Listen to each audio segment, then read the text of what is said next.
यह कहानी हमें सिखाती है कि संसार की हर चीज में भगवान है। हम उन्हें देख नहीं सकते पर हर चीज में उन्हें महसूस कर सकते हैं। एक समय की बात है। एक महान ऋषि थे।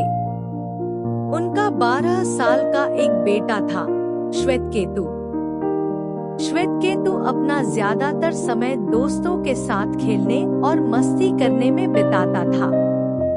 उसके पिताजी को उसकी शिक्षा की बहुत चिंता थी, इसलिए उन्होंने श्वेतकेतु को एक अच्छे और योग्य गुरु के पास शिक्षा लेने के लिए भेज दिया।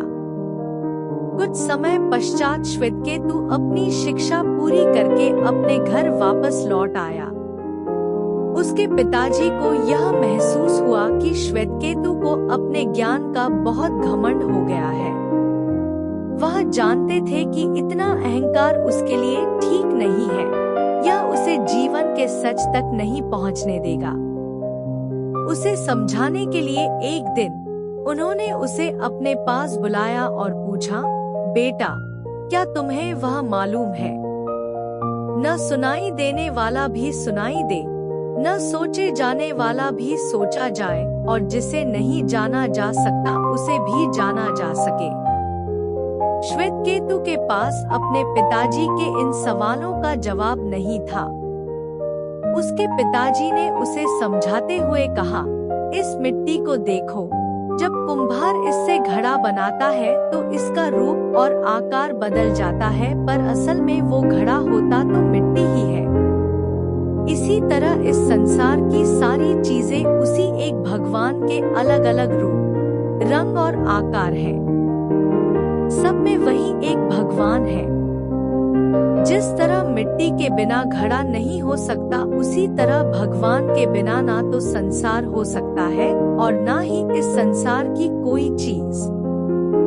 तुम भी भगवान का ही एक रूप हो, श्वेतकेतु। श्वेतकेतु उनकी बात समझ गया, पर वो चाहता था कि पिताजी यह साबित करें कि हर चीज में भगवान है।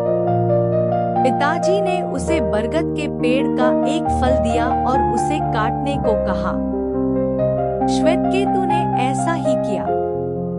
पिताजी ने उससे पूछा, फल के अंदर क्या है?